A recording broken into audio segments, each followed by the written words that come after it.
Michelle Pfeiffer is considered one of the most beautiful actresses in Hollywood. Born in 1958 in California, she initially studied to become a court reporter. Yet while working as a checkout chick, discovered her true calling was acting. She entered the 1978 Miss Orange County beauty pageant and won, followed by the Miss LA contest. One of the judges just happened to be a Hollywood agent who saw her potential and signed her up. Looking back, Michelle can now recognise that acting was always the right direction for her. I think that subconsciously I always wanted to be an actress. But ever since I was a little girl, and I used to watch old movies from the 30s and the 40s on television. But coming from where I come from, it's very removed from any kind of show business at all. And I didn't even grow up in a particularly artistic family or an artistic community. So it was really like a sort of impossibility and a kind of fantasy. You know, there really wasn't much of a reality to it. After landing bit TV roles, in 1982 she finally won her first major film role in the musical Grease 2. The film was a flop, but Michelle's performance turned heads. At first, director Brian De Palma, having seen Grease 2, refused to audition Michelle for Scarface, but he finally relented and her performance won him over, and she was cast alongside the legendary Al Pacino. Its success led to bigger roles like The Witches of Eastwick and Married to the Mob. Having worked on a wide range of films with some of Hollywood's biggest names, Michelle knows exactly what she needs from a director to bring out the best in her performance. Many times directors over-direct you, and the best ones I've found are the ones who are from the school of if it's not broken, don't fix it. It's like if it's working, just don't say anything. Mm-hmm. I've had directors say, you know, I don't understand because, it was so, I liked what you were doing before, and you feel like saying, well, then why don't you shut up?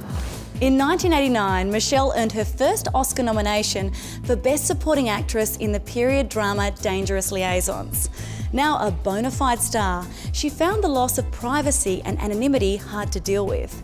Well, it's not going away, and I mean, even if I end up on the C-list eventually, which I will, and I'm not, the flavor of the month, which at one point, it will be someone else, and no one wants to hire me. I'm still going to be a famous person, so that is not going to change. So I better get over it. I better get on with my life and figure out ways to come to terms with things I can't change. Michelle's skills were in high demand, and next she showed off her singing talents as the sultry lounge performer Susie Diamond in The Fabulous Baker Boys. The Grease 2 was a complete fluke for me, complete and utter fluke. The first thing I had ever auditioned for singing, I never ever thought that I would ever do anything professional with my voice. And then I forgot about it for 7 years.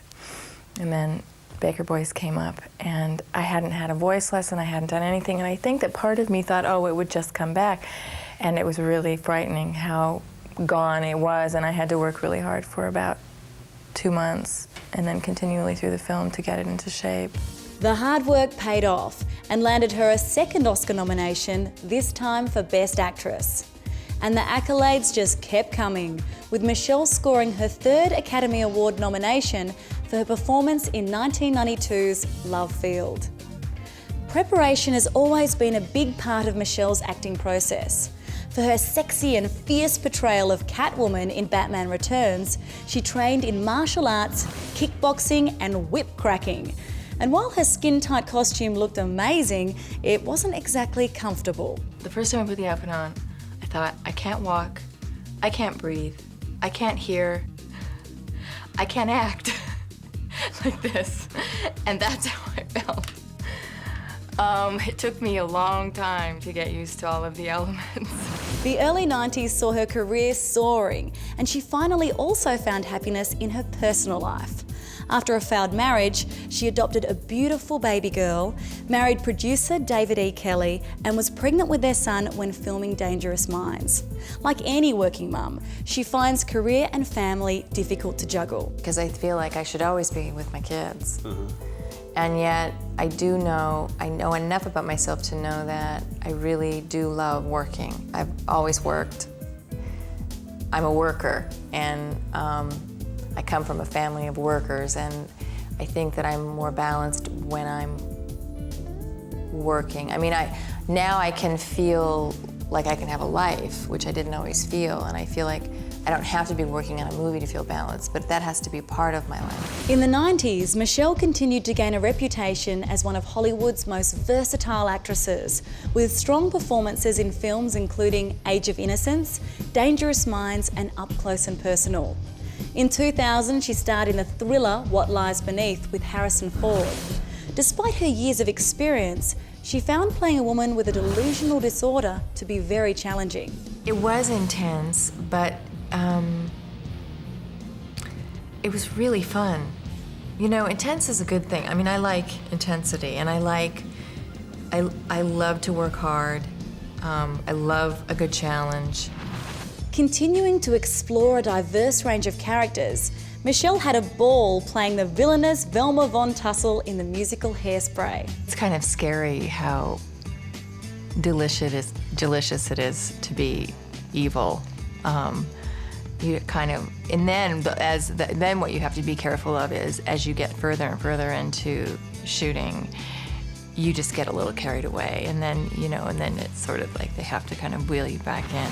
With a career that spans almost 3 decades, 3 Oscar nominations, and countless awards for her acting work, there is no denying that Michelle Pfeiffer is one of Hollywood's most beautiful, versatile, and enduring actresses. Stay tuned to Star Picks for more of the movies you know and the actors you love, broadcast in glorious high definition with 5.1 surround sound where available. For more of the best in entertainment news, check out your Movie Network channels. It's altogether better, on screen and at mnc.tv.